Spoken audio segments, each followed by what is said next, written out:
Kutha Jatinegara wewengkon Klaten bersinar terang Ki Ageng Kripik Kraing nata Majapahit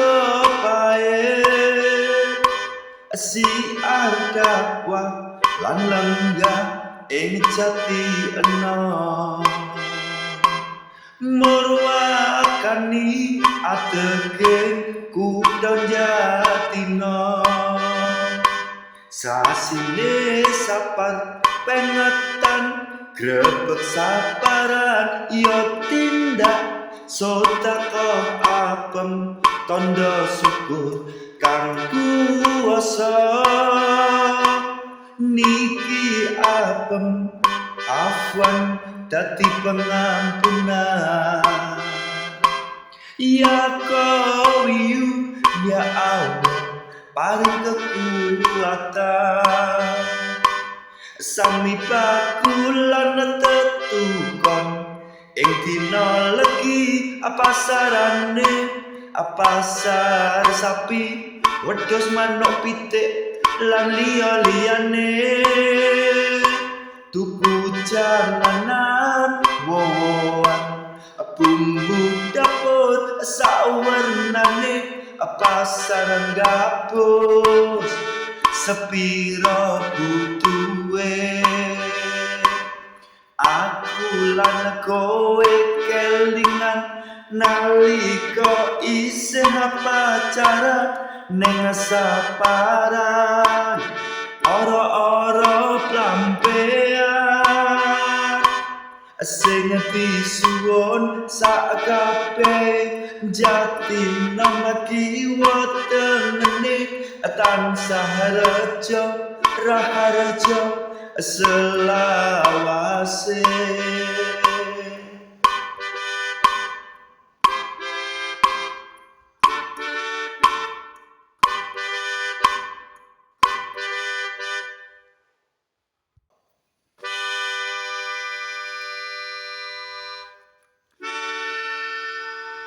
Kutha Jatinegara wewengkon Klaten bersinar terang Ki Ageng Kripik Kraing nata Majapahit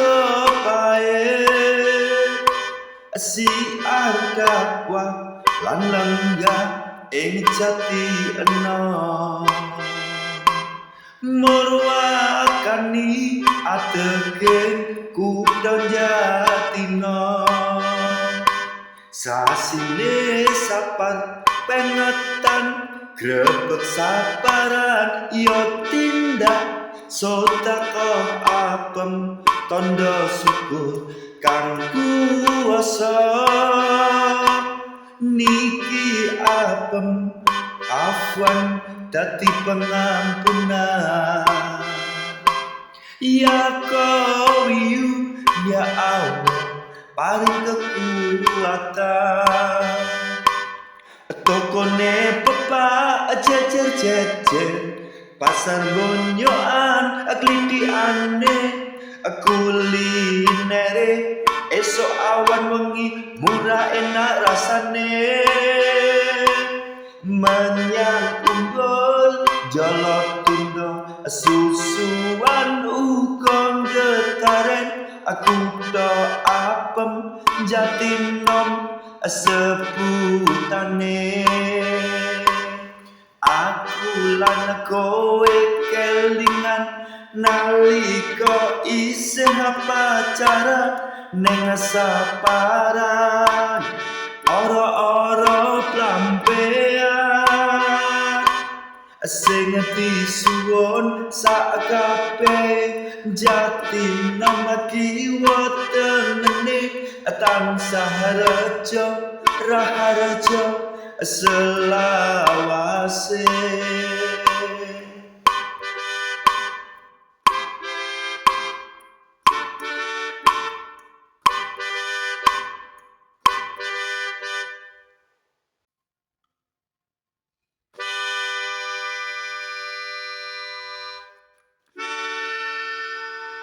Kutha Jatinegara wewengkon Klaten bersinar Ki Ageng Gripik Kraing Noto Mojopahit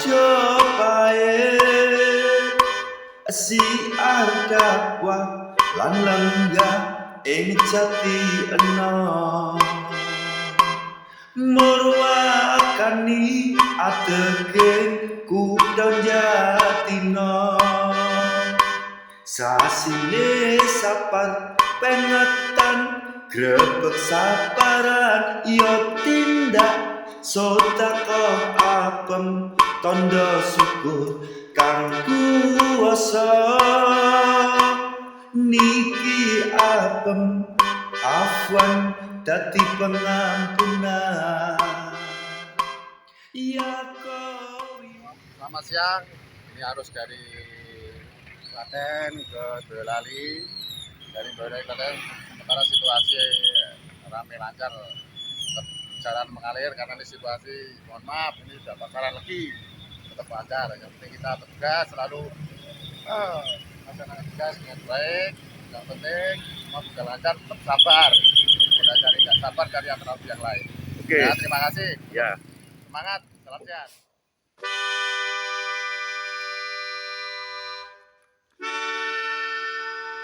Kutha Jatinom wewengkon Klaten bersinar terang Ki Ageng Gripik Kraing Noto Mojopahit siar dakwah lan lenggah ing jati enom murwakani ategen kutha Jatinom sasine sapar pengetan grebeg saparan yo tindak sedekah apem tondo syukur kang kuwasa niki.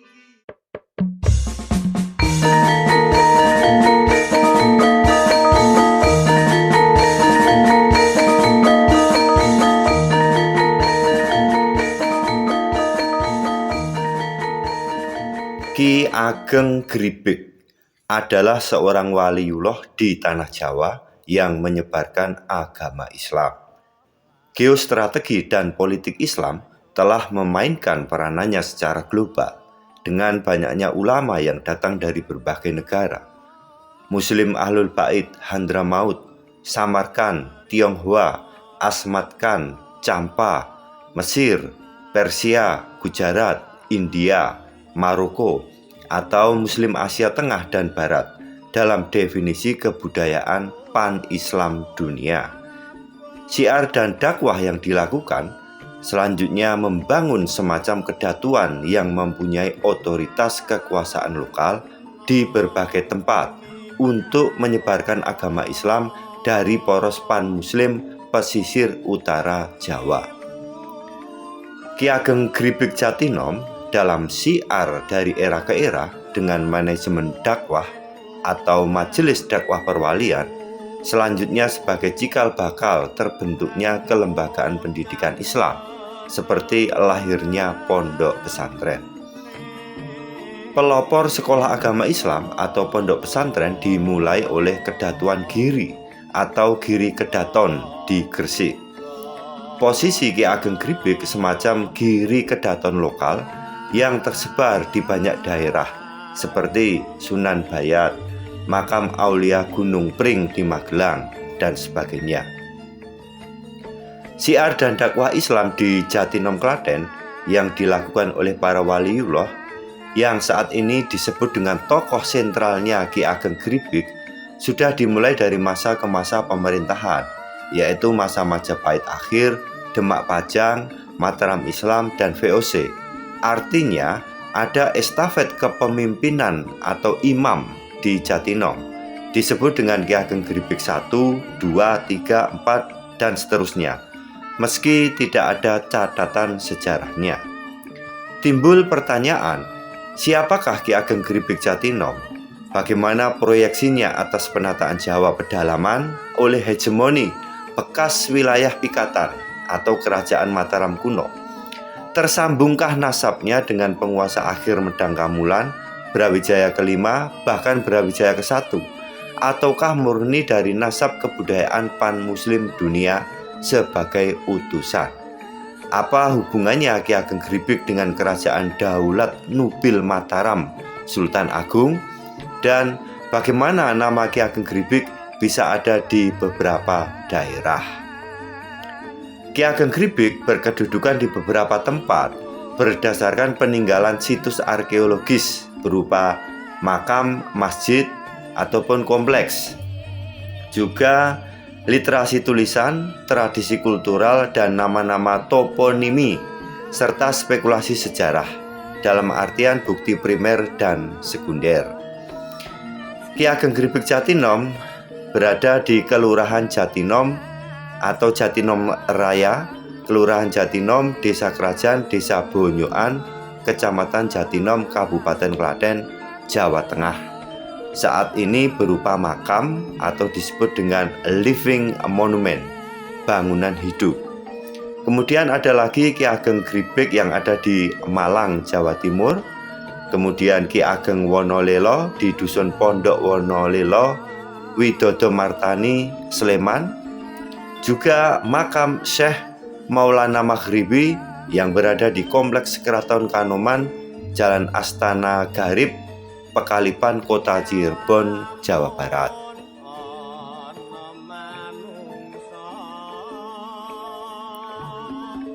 Garis waktu Ki Ageng Gribik Jatinom. Secara genealogi, bila dihubung-hubungkan kata atau nama Gribik dari asal kata Maghribi menjadi Gribik atau fonologis bahasa. Diketahui Syekh Maulana Maghribi yang berasal dari Maroko, tahun wafatnya 1419. Versi lain meninggal tahun 1465 ini telah mengutus utusan ke daerah lereng Bukit Merapi Merbabu untuk syiar Islam, yang selanjutnya daerah ini dinamakan Ngibik. Dan pada era Sultan Agung sekitar tahun 1615 diubah menjadi nama Jatinom dari asal kata Jati Enom. Syekh Maulana Maghribi atau utusannya ditugaskan khusus untuk mengumpulkan data-data sekaligus agenda dakwah dalam bentuknya yang sederhana melalui bidang kebudayaan seperti pertanian ke daerah Jawa pedalaman, bekas kekuasaan Rakai Pikatan Kerajaan Mataram kuno yang berdiri abad ke-9. Pada era inilah periode wali pertama Ki Ageng Gribik Jatinom sebagai generasi awal atau cikal bakal bermula. Lawatan dan kunjungan para wali dan utusannya dari Gresik dan Tuban ke Jatinom sudah dimulai. Selanjutnya, pada era perwalian generasi kedua, ketiga, dan seterusnya, saat kerajaan Majapahit berada di ambang kehancuran, Jatinom terus berkembang. Hal ini muncul spekulasi yang dihubung-hubungkan bahwa Ki Ageng Gribik adalah keturunan Brawijaya kelima. Karena masa akhir keruntuhan Majapahit, banyak pangeran-pangeran yang lari ke Jawa pedalaman. Disinilah pertanyaannya muncul. Di Jatinom, Ki Ageng Gribik erat dengan nama-nama yang melegenda, seperti nama Joko Dolok, Wasi Bakno, dan Wasi Bakno Timur.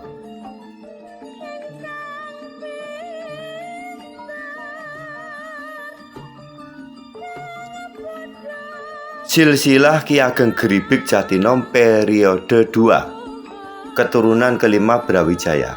Versi pertama. 1. Brawijaya kelima beristri Putri Campa sekitar tahun 1470, berputra Raden Mas Guntur atau Wasi Jolodoro di Ngibik Tuban, disebut sebagai Wasi Bakno I. Tahun 1495, berputra Syekh Panganti Bakno di Ngibik Tuban, tahun 1520. Putra ketiga disebut Wasi Bakno kedua, berputra Kiai Fakir Miskin di Ngibik Tuban atau Wasi Bakno ketiga, tahun 1545. Berputra Ki Ageng Gribik di Ngibik Tuban atau kalau diurutkan sebagai Wasi Bagno keempat tahun 1570, berputra Wasi Bagno Timur atau Syekh Wasi Hatno dengan sebutan Ki Ageng Gribik II, berkedudukan di Ngibik Jatinom, Klaten tahun 1595. Angka tahun di atas adalah perkiraan. Dengan demikian, Ki Ageng Gribik II Jatinom berasal dari Terah di Ngibik Tuban yang mempunyai nasab dengan Sunan Giri dari jalur ibu. Sedangkan Ki Ageng Gribik I tidak berkedudukan di Jatinom, melainkan di Ngibik Tuban. Disitulah kata Gribik bermula dari asal kata ngibik dan menjadi nama desa, yaitu Desa Ngibik yang selanjutnya bernama Jatinom. Nama Ngibik diambil dari sebuah desa di Ngibik Tuban yang juga digunakan untuk nama penguasanya sebagai nama tokoh Gribik. Sebelumnya baik kata Ngibik yang berupa tempat dan Gribik adalah nama orang berawal dari nama tokoh sentral, yaitu Syekh Maulana Maghribi, diabadikan menjadi nama desa dan nama orang. Versi kedua, keturunan ketiga Brawijaya, silsilah Ki Ageng Gribik. 1. Prabu Brawijaya berputra Raden Mas Guntur atau Kiai Ngujung Hawar-Hawar, berputra Panganti Bagno atau disebut Ki Ageng Gribik. Kemudian dilanjutkan oleh Syekh Wasi Bagno atau Ki Ageng Gribik di Jatinom. Kemudian versi ketiga, keturunan kedua Brawijaya, silsilah Ki Ageng Gribik. 1. Prabu Brawijaya berputra Joko Dolok atau Syekh Blacak Ngilo, disebut sebagai Syekh Fakir Miskin atau Syekh Ageng Gribik, berputra Syekh Wasi Bagno, disebut Ki Ageng Gribik Jatinom. Di versi ketiga ini nama Joko Dolok muncul. Alkisah perseteruan Majapahit dengan Demak tahun 1478, masa akhir keruntuhan Majapahit sampai Majapahit benar-benar habis tahun 1520, ada keluarga kerajaan yang melarikan diri ke daerah Kedung Siwur Magelang, yaitu Raden Pakukunan dengan membawa adiknya yang masih kecil bernama Joko Dolok. Dalam pelariannya, Joko Dolok sejak kecil gemar bertapa di hutan dan sungai daerah Progo di Kedu. Kemudian disebut dengan nama Syekh Blacak Ngilo. Berganti lagi nama menjadi Syekh Fakir Miskin. Dalam pengembaraannya, Syekh Fakir Miskin sampailah di daerah Giri dan berguru pada Sunan Giri hingga menikahi putrinya bernama Raden Ayu Ledah. Nah, legendanya seperti itu. Kemudian ada lagi silsilah Ki Ageng Gribik versi Mataraman Sultan Agung, keturunan keempat Raja Majapahit. Yang pertama adalah Brawijaya kelima berputra Wasi Bagno atau disebut Joko Dolok, disebut dengan Ki Ageng Gribik I. Kemudian Raden Rangkak Nyono sebagai Ki Ageng Gribik II. Kemudian Kiai Jetayu disebut sebagai Ki Ageng Gribik III dan Wasi Bagno Timur atau Ki Ageng Gribik kelima. Disinilah nama atau legenda Joko Dolok muncul. Berkaitan dengan Ki Ageng Gribik Jatinom, tokoh yang dimaksud dipercayai lebih pada nama Wasi Bagno Timur. Sedangkan nama Joko Dolok bisa saja nama kiasan atau Joko Dolok sendiri adalah tokoh asli yang bergenealogi asli Trah Majapahit yang pernah mengunjungi Jatinom di periode awal.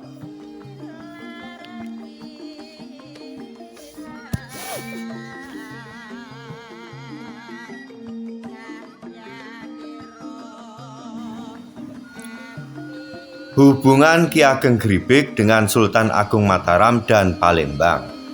Kalimat kuncinya adalah pasca keruntuhan Demak, banyak para pangeran dan pengikutnya melarikan diri ke Palembang. Di Palembang, menetap di kawasan Sungai Musi dan merintis kerajaan Palembang baru. Puncaknya, berdirinya Kesultanan Palembang Darussalam pada tahun 1659 didahului oleh Keraton Kutha Gawang. Hubungan kedekatan Demak dan Palembang sudah terjadi pasca keruntuhan Majapahit. Sebenarnya yang menjadi penerus tahta Palembang adalah Raden Patah, bukan riwayat Aryo Damar. Runtuhnya Demak dan Pajang yang dilanjutkan oleh Mataram, hubungan Palembang dengan Mataram tetap berlangsung dan Mataram dianggap sebagai seniornya. Pasca Demak Pajang, secara resmi Palembang menjadi vasal Mataram tahun 1636 saat diperintah Pangeran Sédok ing Kenayan Palembang. Sultan Agung berkuasa di Mataram tahun 1613 hingga 1645. Kemungkinan Palembang ingin melepaskan diri dari Mataram terjadi setelah tahun 1640 sebelum 1645. Banyak faktor penyebabnya, karena VOC terus mengadu domba hubungan kerajaan di Nusantara. Dengan demikian, bantuan Ki Ageng Gripik dalam mendamaikan Mataram versus Palembang terjadi setelah tahun 1640. Sebelumnya, Sultan Agung sudah menjalin hubungan dengan Kedatuan Gripik tahun 1614. Ketika umur kekuasaannya baru setahun berkuasa dari pelantikan tahun 1613. Artinya, Sultan Agung nyowani seluruh ulama dan umaro di semua wilayah Mataram.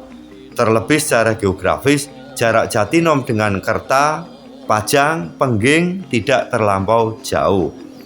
Meskipun Sultan Agung mengakhiri masa majelis perwalian dengan menundukkan Giri Kedaton, akan tetapi Sultan Agung tetap meminta restu dari ulama. Terlebih Kedatuan Gripik juga berasal dari nasab Giri Kedaton, terutama Sunan Prapen. Kesimpulannya, nama Jatinom lahir sebagai peringatan damainya Mataram vs Palembang oleh Ki Ageng Gripik ditengarai terjadi tahun 1640-an. Dengan demikian, umur kota Jatinom sejak pergantian nama dari Ngibik menjadi Jatinom sudah berumur dari tahun 1640 hingga 2023 selama 383 tahun. Dalam pemahamannya, daerah Ngibik tidak diberikan, tetapi diubah namanya sebagai peringatan tanda terima kasih, salah satunya dengan bebas pajak.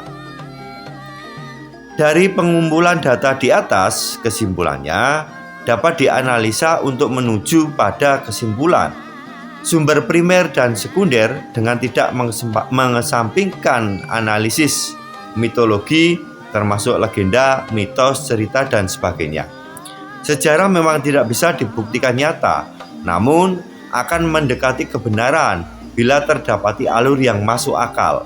Batasan dalam mengidentifikasi suatu peristiwa didapatkan dari hal yang masuk akal, yang mendekati kebenaran. Di Jatinom, nama-nama tokoh dan toponim seperti Joko Dolok, Wasibakno Timur, Ngibik, Gripik, Jati Enom, hingga Jatinom tidak ujug-ujug muncul sebagai karangan fiktif belaka, namun dipercayai tetap ada sebagai nama seseorang dan nama tempat. Hanya saja, setiap kekuasaan membuat narasinya sendiri-sendiri dalam kaitannya dengan politik kekuasaan.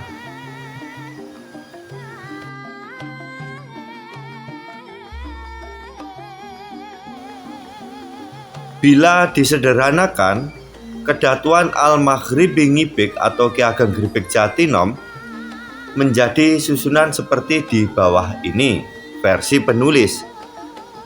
1. Syekh Maghribi atau Ki Ageng Gripik I tahun 1450. 2. Syekh Gripik atau Ki Ageng Gripik II tahun 1475. 3. Syekh Gripik II atau Ki Ageng Gripik III tahun 1500. Keempat, Joko Dolok atau Ki Ageng Gripik IV tahun 1530. Kelima, Maulana Sulaiman atau Ki Ageng Gripik kelima tahun 1555. Keenam, Maulana Sulaiman II atau Ki Ageng Gripik yang keenam tahun 1580. 7. Wasibakno Timur atau Ki Ageng Gripik VII tahun 1610. Kedelapan, Wasibakno Timur II atau Ki Ageng Gripik ke-8 tahun 1640. Yang kesembilan, Wasibakno Timur ketiga atau Ki Ageng Gripik ke-9 tahun 1670. Ke-10 Wasi Bakno Timur keempat atau Ki Ageng Gripik ke-10 tahun 1700. Yang ke-11 Wasi Bakno Timur ke-5 atau Ki Ageng Gripik ke-11 tahun 1725. Tradisi apeman dalam resepsi, transformasi, akulturasi nilai Islam dalam filosofi kosmik budaya Jawa.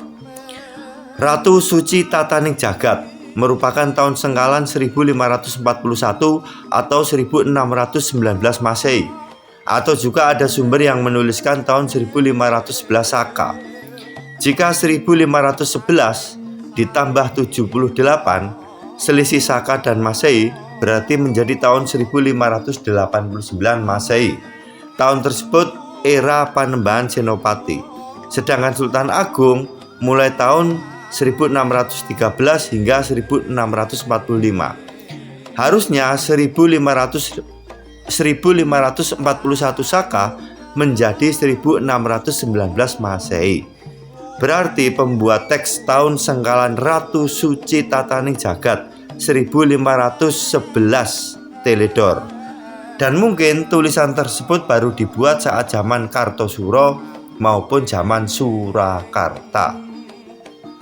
Kita setuju dengan analisis tahun 1540 Saka atau 1619 karena Sultan Agung sudah bertahta. Pada tahun 15 Safar 1540 Saka, Ki Ageng Gripik pulang dari naik haji bersama Sultan Agung. Meskipun ibadah haji jatuh di bulan Zulhijjah, namun tiba di Jatinom baru sekitar bulan Safar, mengingat jaraknya yang jauh. Kepulangan dari Mekah dengan membawa 3 oleh-oleh, yaitu air zam-zam, tanah, dan kue gimbal. Ketiga oleh-oleh tersebut diresepsi, ditransformasikan dalam simbolisasi landscape pembangunan kota Jatinom. Pun ritus-ritus di dalamnya dilakukan setiap tanggal 15 Safar yang jatuh saat bulan purnama.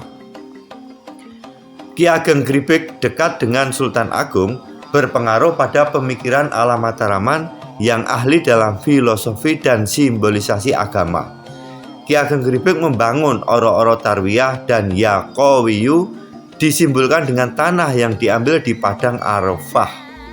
Kata Tarwiyah berarti hari ke-8 di bulan Zulhijjah. Maka fungsi oro-oro atau alun-alun digunakan untuk ibadah sholat, terutama sholat Idul Fitri maupun Idul Adha, ataupun sholat pada hari yang besar atau Id. Tujuan utamanya sebagai ajakan untuk menunaikan ibadah sholat. Letak oro-oro atau alun-alun Yaqowiyu terdapat di tengah kota Jatinom, agak jauh dari kompleks Kedatuan, makam, masjid, dan sendang. Yaqowiyu yang artinya maha kuat, agar manusia selalu mohon perlindungan dan kekuatannya.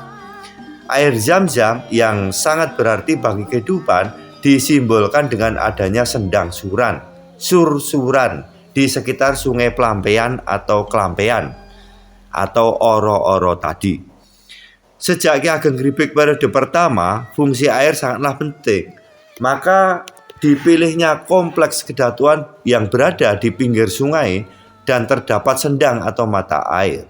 Selain itu untuk mengajarkan cara hidup sehat, menjaga kebersihan dengan wudhu atau bersering menyucikan diri dari hadas ataupun najis. Kue gimbal yang selanjutnya dinamakan apem berasal dari kata afwan yang artinya pengampunan. Dari kata afwan menjadi apem dengan maksud agar manusia selalu ingat akan dosa-dosanya dan memohon ampunannya. Sodakoh kue apem yang dibagikan kepada santri dan masyarakat sekitarnya selanjutnya menjadi tradisi sodakoh apem, dan kini menjadi tradisi sebaran apem.